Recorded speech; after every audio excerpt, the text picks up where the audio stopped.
Nous appartenons à la police judiciaire, à la police nationale, et donc notre mission, en plus du travail quotidien, consiste à contrôler, à vérifier ce qui se passe à l'intérieur des carrières de Paris. L'inspection générale des carrières est un service de la ville de Paris à vocation interdépartementale, qui est un service technique qui couvre donc Paris, les 3 départements de la Couronne, et qui est une émanation du BRGM, du Bureau de recherche géologique et minière, qui est donc une inspection qui, d'une part, tient l'atlas de cartes de carrière à jour, émet des avis techniques dans les délivrances de permis de construire sur des zones sous-minées, et en fait également effectue des travaux de confortement dans les carrières pour les maintenir en état. Donc on a été amené à créer cette inspection générale des carrières par une ordonnance de Louis XVI, et son premier travail a bien sûr consisté, dans un premier temps, à cartographier ce réseau inconnu sous la capitale, et puis ensuite à le consolider. Et depuis 1777, l'inspection générale des carrières consolide les 285 km de galeries souterraines sous Paris, plus celles de la banlieue. Parce que là, on est vraiment qu'au début, éventuellement, là où on va s'arrêter à l'ossuaire, on pourra manger. On est là. On est là et on va où? Bah, nous, on va dans les ossuaires. Carrefour de Nord, c'est là. L'aspect policier est beaucoup plus récent. Il a connu une petite activation aux alentours de 1955, date de création de l'arrêté préfectoral du préfet Dubois, qui interdisait la pénétration, l'ouverture des trappes, la pénétration et la circulation à l'intérieur du réseau de carrière, pour des problèmes de sécurité publique. Ensuite, c'est tombé un peu dans l'oubli.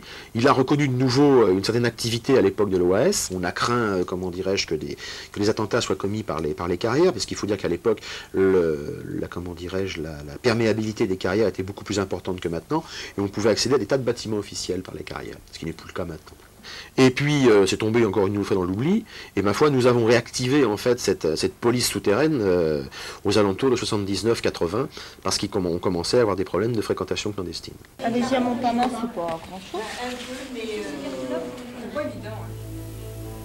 Les rencontres sont assez fréquentes dans les carrières, surtout le week-end. Ici, aux abords du célèbre site La Plage, nous avons rencontré Darkman de face avec la lampe frontale et Zargos avec le béret vert, accompagnant un autre groupe. La discrétion est de rigueur, non pas uniquement par goût du secret, mais pour préserver du plus grand nombre des sites encore peu dégradés car peu visités. Un peu plus tard, pendant que Mitra rechargeait son acétylène aux abords de la rue d'Alésia, nous faisons une deuxième rencontre avant de nous orienter cette fois vers l'ossuaire du Carrefour des Morts. On va passer devant alors, parce que lui, on est deux. Ouais, on va tracer devant. Vous avez à peu près 90% de la surface de galeries, en fait, qui sont constituées de galeries d'inspection. C'est-à-dire quand on prend un plan de Paris cadastral sur lequel on a en surimpression les plans de carrière, on s'aperçoit que ces fameuses galeries de carrière, curieusement, cheminent sous la voie publique.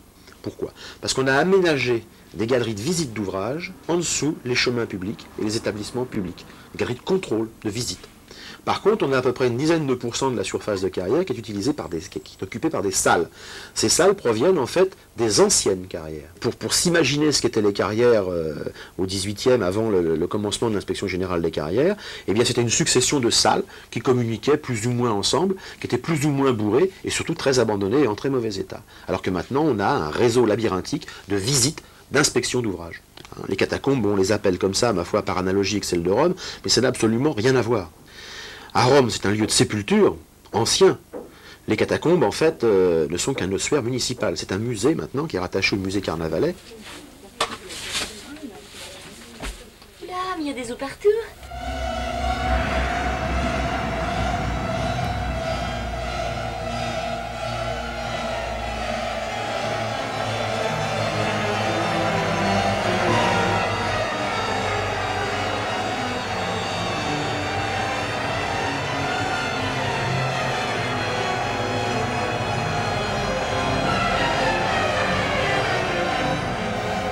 Des ossuaires qui se trouvent sous le cimetière de Montrouge, sous le cimetière du Montparnasse. En fait, ils étaient inaccessibles, puisqu'il s'agissait de grands puits qui avaient été comblés à leur base par des murs faisant plus d'1 mètre d'épaisseur, donc théoriquement inaccessibles, et qui ont été remplis avec les perpétuités, donc les concessions à perpétuité qu'il fallait à un moment donné vider pour faire de la place dans le cimetière. Donc on a balancé ces ossements qui dataient presque de Mathusalem, et malheureusement, il y a des gens, entre guillemets, sans les préciser, qui ont réussi à détruire ces murs, les uns avec des pics, voire même des fois avec de l'explosif, pour pouvoir rentrer à l'intérieur de ces ossuaires et puis récupérer des ossements. Sortir par l'étroite chatière, et nous nous orientons vers un autre type de récupération de carrière, à 2 pas du Jardin du Luxembourg.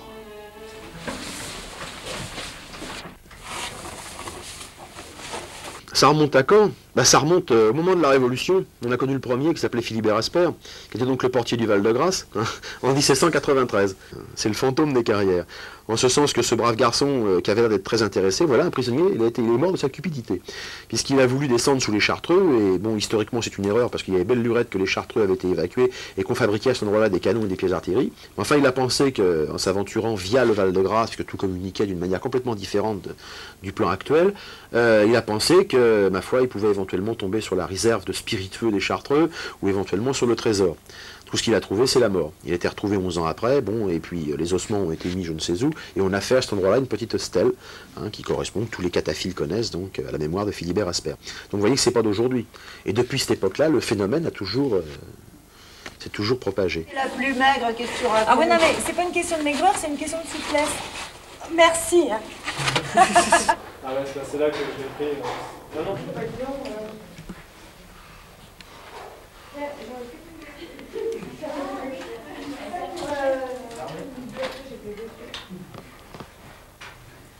Ça, c'est des shots chimiques des Allemands. Les Allemands, ils se mettaient ici, ils posaient leur petit cul délicat là-dessus, ils faisaient une crotte. Et c'était bouffé par la chimie. La presse s'est emparée du phénomène cataphile, en a fait des émissions, la première étant en 86 sur Dimanche Magazine, un reportage qui avait été fait par John-Paul Lepers et qu'il avait doublé d'ailleurs d'un article dans l'Écho des Savanes. Et là, ça a été le coup d'envoi. Si jusqu'à cette époque, le phénomène cataphile était quelque chose de très marginal, marginal en sens que c'était quelque chose de très, comment dirais-je, très souterrain, c'était seulement des initiés qui descendaient, on a vu arriver tout le monde là-dedans. Tout le monde a voulu aller voir ce dont ils se doutaient. Parce qu'on leur avait dit qu'il y avait quelque chose, mais ils ne savaient pas trop. Là, ils ont vu que c'était possible, ils ont vu qu'on pouvait y faire des choses, et ils sont descendus. Et alors là, bien entendu, nous, police, chargés de la surveillance de ce site, on a donc réactivé en fait cet arrêté préfectoral, et pour limiter les dégâts, on a été obligé de distribuer des contraventions. Enfin, la délinquance là-dessous, finalement, elle n'est pas très importante, heureusement. On a frappé fort, hein.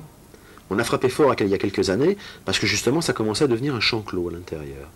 En ce sens qu'on a commencé à voir apparaître des phénomènes de bandes qui s'étaient constitués, qui commençaient à se diviser le secteur des carrières. Et puis, ma foi, lorsqu'il y avait des interpénétrations entre secteurs, ça se terminait à coups de poing. Voire même plus grave. Alors, il a fallu mettre Léo là. Puisque c'était pas plus la bande de machin que la bande de trucs qui était autorisée, c'était personne.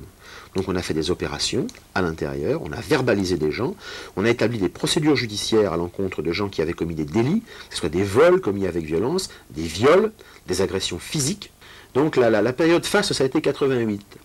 86, 87, 88, où on a quand même déféré, je crois, 10 ou 12 personnes devant le tribunal correctionnel. Alors là, ça a commencé à connaître un coup d'arrêt. Et on a distribué beaucoup de contraventions à cette époque. Ce phénomène est marginal. Ça, finalement, intéresse relativement peu de monde au niveau du nombre de personnes qui descendent. Ça représente quelques milliers de personnes par an. Hein. Donc ça oscillait, suivant les cas, pendant les week-ends, entre 100 et 300 personnes qui descendaient à l'intérieur. On ne va pas mobiliser des forces de police pour bloquer ces 296 accès, puisque vous rentrez par là ou vous sortez de l'autre côté, donc finalement c'est un truc, c'est un véritable fromage de gruyère. On n'allait pas non plus mobiliser des sommes, parce que ça représente de l'argent tout ça, hein, en temps, en heures fonctionnaires, pour empêcher les gens de se dans un truc finalement qui ne présentait aucun comment dirais-je, impact sur la sécurité générale. Et maman, je ne mets pas. Tiens, t'en veux un? J'en ai trouvé un. Ça, c'est un coup des... Ouais. C'est un peu la messagerie des souterrains, quoi. Alors, c'est la messagerie libre. À l'époque, on faisait des murs, on disait, bah là c'est bien, on bloque tel secteur, tel secteur, tel secteur, et ça empêche les gens de circuler à l'intérieur. Puisque grosso modo, on pouvait à l'époque rentrer place Saint-Sulpice dans le 6e arrondissement et ressortir plus loin que la Vache Noire d'Arcueil, qui faisait quand même une trotte là-dessous, en souterrain, avec les chines plus ou moins courbées suivant les endroits, mais enfin bon, c'était quand même important. Donc on a muraillé. Et bien entendu, on s'est aperçu que les jeunes gens qui fréquentaient ce site avaient une folie furieuse au niveau des creusements. C'est dommage d'ailleurs que des jeunes gens qui soient aussi pointus au niveau des excavations puissent pas être employés dans les travaux publics. Alors, le problème est simple, c'est que vous prenez une cinquantaine de zigotos, avec chacun une masse et un burin, qui vont creuser, d'ailleurs c'est le même souvent, hein, la même masse et le même burin, qui vont creuser chacun 5 minutes. 5 minutes, pendant 5 minutes, le gars va taper comme un sourd sur son burin et son marteau, il va faire un trou, et quand il est crevé, au bout de 5 minutes, il passe le burin et le marteau à un autre, qui lui va retaper aussi 5 minutes. Et vous en avez 50 comme ça qu'attendent. Alors évidemment, vous creusez toujours avec le maximum de puissance. Et puis si ça ne suffit pas, ben on fait un fourneau de mine et on y met de l'explosif. L'explosif primaire, hein, des mélanges chloratés ou de poudre noire, et on fait sauter, boum, un peu plus, et on continue. Et on a vécu toute cette époque. On a vécu toute cette époque. Alors maintenant, bon, on a une technique de fermeture qui est un peu plus évoluée. On fait ça dans ce qu'on appelle techniquement un étau de masse, c'est-à-dire dans une portion de calcaire, visible, de calcaire, une masse de calcaire. Là, on fait un mur, avec des parpaings pleins, couchés. Donc le mur fait en moyenne à peu près 1 mètre d'épaisseur, traité au fondu Lafarge. Donc c'est un ciment extrêmement dur qui prend très rapidement. Et bon, c'est difficilement pénétrable. C'est quoi ça? C'est un lavoir? Là, il y a une jauge pour un œuf phréatique. On tolère, je ne peux pas dire ça. Je peux dire qu'on tolère. Mais techniquement et pratiquement, on ne peut pas s'occuper de tout. Ce phénomène cataphile existe donc, bon, grosso modo, depuis, comment dirais-je, l'ampleur qu'il a actuellement.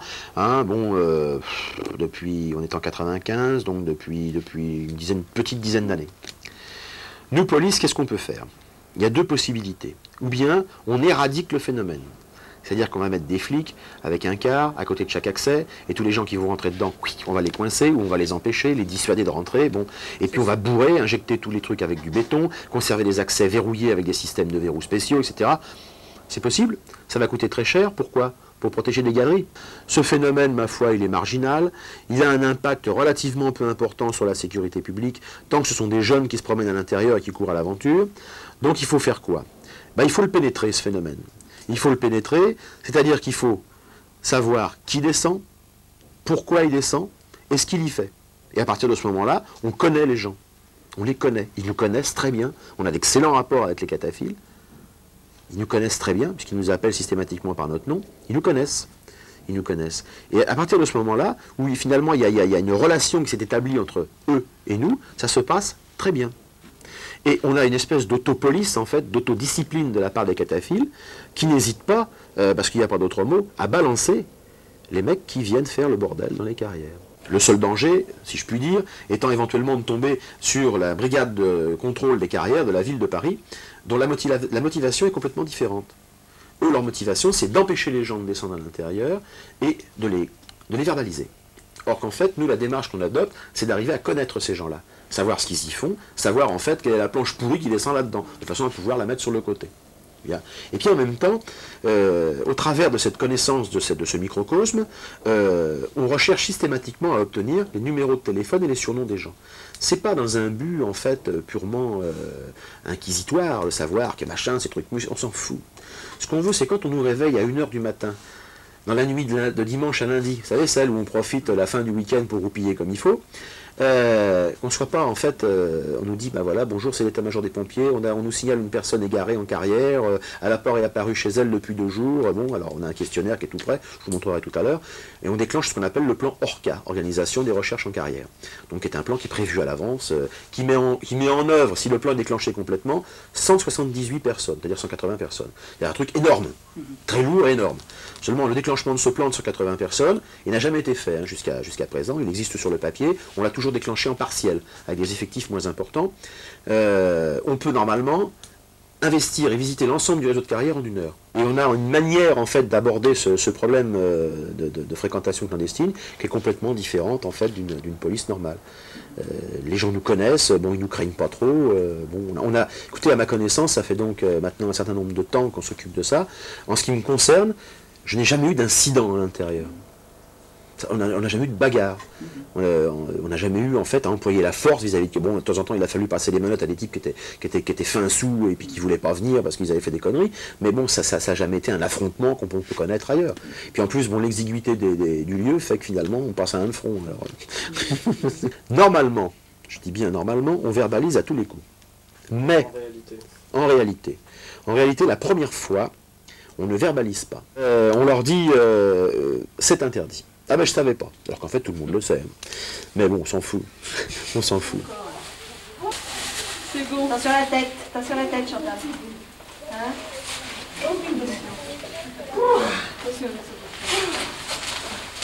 Pourquoi c'est interdit?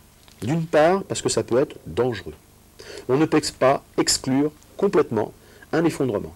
Il y a des endroits, c'est pas eux qui vont me contredire, où les ciels de carrière, c'est-à-dire les plafonds, sont dangereux, notamment sous Montsouris, notamment dans le 15e arrondissement vers Olivier de Serres, notamment dans la partie sud de l'autre partie en fait du truc, où il y a des plafonds qui ne tiennent pas, il y a des ciels qui ne tiennent pas, qui sont dangereux. Donc on a des blocs qui font plusieurs tonnes, qui ne demandent qu'une chose, c'est à s'effondrer. Ce qu'il faut savoir, c'est qu'une carrière, c'est quelque chose de complètement hétérogène, en opposition à une grotte qui est creusée au détriment d'un champ de stratification par le passage de l'eau, quelque chose d'homogène. La carrière, elle, est hétérogène. Elle n'aspire qu'à une chose, c'est se refermer sur elle-même, par la compression des couches supérieures. C'est artificiel. On peut y faire des chutes.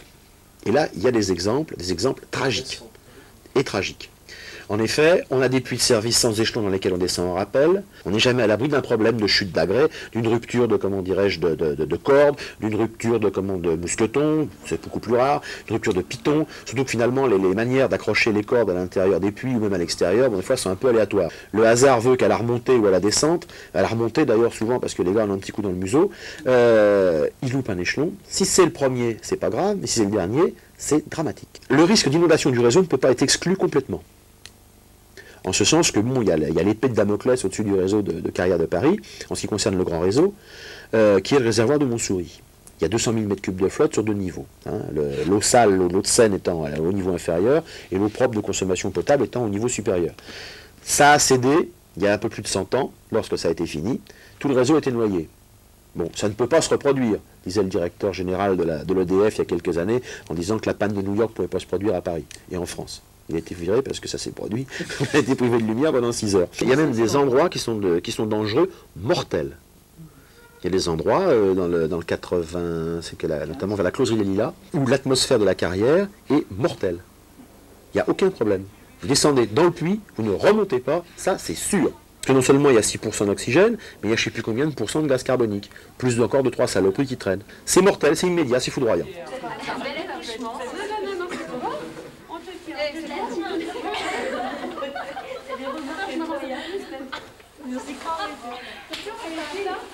Elle a perdu son Ricless. Elle croit faire sa fiole de poisson. Sa fiole d'alcool. Non, et en plus de cela, elle est infestée par la leptospirose. C'était le danger que je gardais pour la bonne bouche, en sens qu'il y a des rats. Et ça, messieurs les rats, c'est votre faute. À vous les cataphiles, parce que vous avez amené de la nourriture à l'intérieur. Quand on a commencé à une quinzaine d'années, il n'y avait plus de rats. Il n'y avait plus rien, il n'y a rien à bouffer. Les rats ne sont pas idiots, hein. Ils ne vont pas à l'endroit où il n'y a rien à manger. Et donc on a vu apparaître des croutons, des trucs, des machins, des boîtes de conserve, des reliefs de trucs divers. On a commencé à voir apparaître des rats. On en a tué pas mal. On a foutu des machins. La ville de Paris nous avait filé des espèces de trucs là pour dératiser. On en a mis à droite, à gauche, tout. Dans le tas d'ordures, on jetait du blé, ça germait. Enfin bon, parce que c'était le mois humide. Et puis bon, on en a tiré à coups de fusil, enfin coup de revolver. Bon, c'est des trucs des saletés. Bah oui, ça court vite ces bestiaux-là. Alors, et puis un jour, il y a un malin qui a dit tiens, ça serait rigolo, finalement on va faire des prélèvements de flotte pour voir. Alors dans tous les trucs où les gens passent, il a pris sa bouteille, comment dirais-je, stérile, là, c'était les gens de la ville de Paris qui avaient fait ça. Il a amené sa lampe à souder, là, vous savez comment ils font, hein, ils passent un coup de lampe à souder sur le goulot de la bouteille, hop, ils puisent la flotte, encore un coup de lampe à souder, ils referment, ils cachent et tout, et puis ça va au labo. Et là, bien entendu, bon, ils ont fait des cultures. Hein. Alors il y avait tout un tas de germes, de saloperies pas possibles et imaginables, hein, de la grippe espagnole en passant par la grippe asiatique, enfin là je plaisante, mais il y avait surtout des leptospires. Des leptospires qui sont donc une maladie qui est transmise par l'urine du rat à l'intérieur de l'eau. Et il n'est pas nécessaire pour attraper la leptospirose d'avoir une plaie. En fait, quand on marche dans l'eau, l'épiderme se ramollit et le leptospire rentre. Nous, on s'en fiche, on est vaccinés. Mais on invite souvent les jeunes gens, on les regarde comme ça, ils sont mouillés, on dit voilà, c'est aussi un danger. Ah bon, vous êtes sûr? Bah oui, alors on leur dit, si vous avez des nausées, si vous avez mal à la tête, si vous avez des diarrhées dans lesquelles il y a du sang, si vous commencez à saigner du nez, si vous avez, enfin c'est un tableau qui évolue, et qui évolue d'ailleurs d'une manière fatale dans 5% des cas, avec des ictères hémorragiques et tout le bazar, des trucs assez, des hémorragies méningées, enfin des machins tout à fait dégueulasses. Donc on leur dit, méfiez-vous. Donc je vous assure, elle n'est pas potable.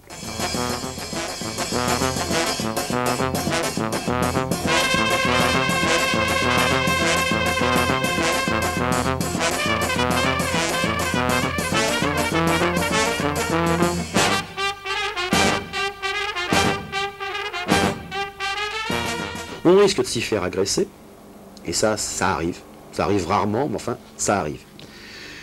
Et puis, on risque de nous rencontrer.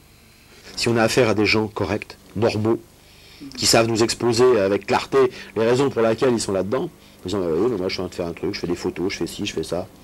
Pas de plus royaliste que le roi. On va quand même pas les verbaliser. Mais je ne fais pas la différence entre le bon cataphile, le mauvais cataphile, le cataphile de la première fois qu'on appelle le touriste averti qui devient le cataphile de la deuxième fois. Pour moi, ce sont des cataphiles. Ils descendent à l'intérieur, dans les catacombes. Hein. Bon, appelons-les cataphiles, c'est le terme à la mode. Puis ça facilite les choses. Mais bon, il n'y a pas de différence. Si ce n'est qu'il y en a quelques-uns qui sont un peu plus acharnés que les autres. Et puis il y a un noyau dur, en fait, de zigotos, et de filles aussi d'ailleurs.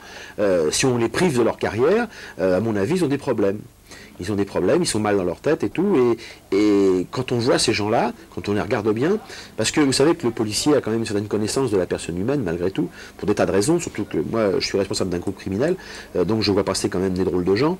Quand on regarde, on a l'habitude en fait de jauger les gens. On dit tiens, celui-là, ça doit être ça, tiens, et on se trompe rarement. Chacun son tour.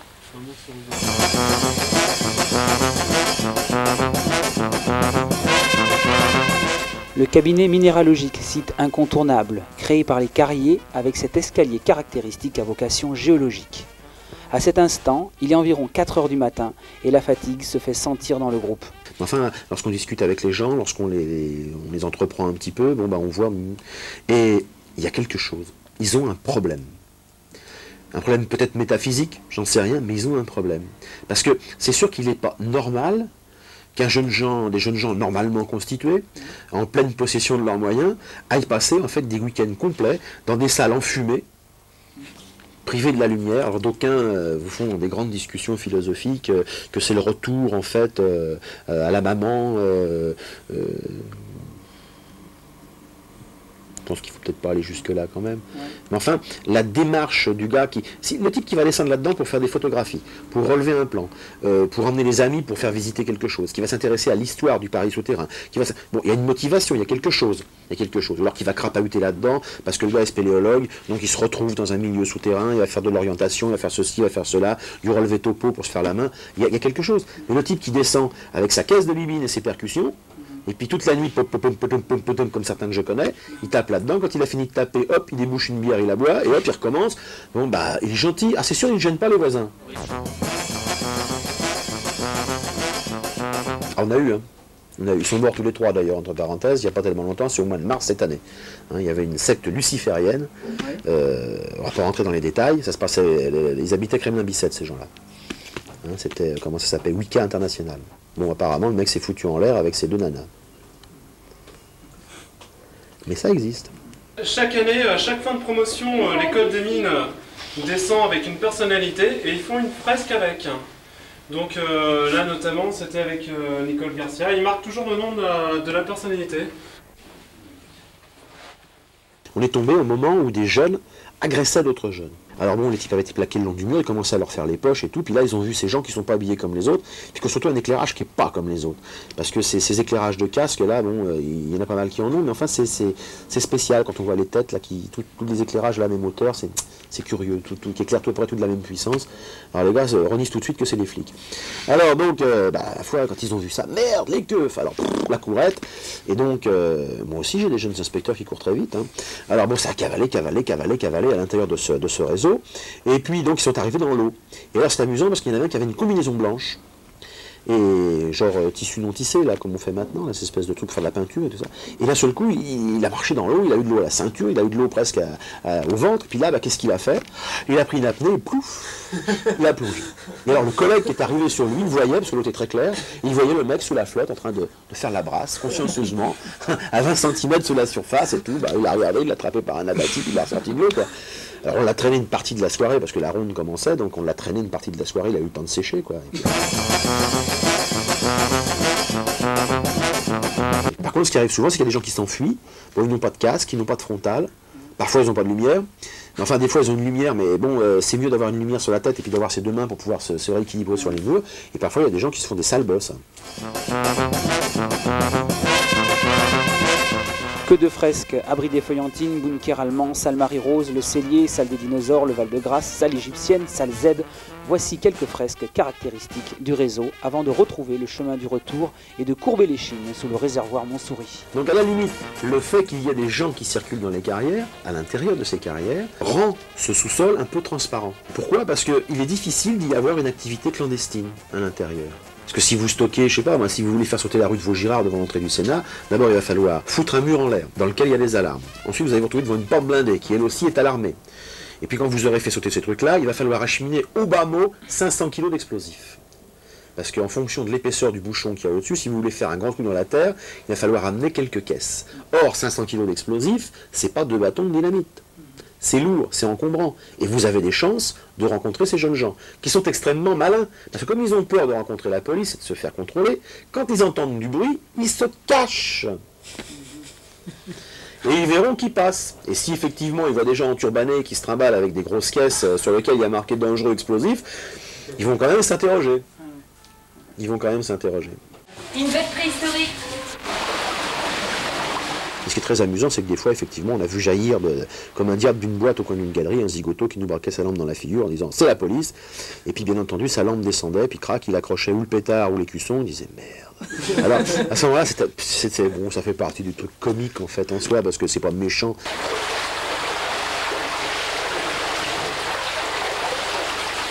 Les rapports que nous avons avec ce microcosme, en fait, sont des rapports curieux. Ce sont des rapports curieux qui n'existent pas dans d'autres systèmes, en fait, de contrôle policier. Et regarde la caméra là-bas. De l'autre côté. Oh, je regarde pas ça.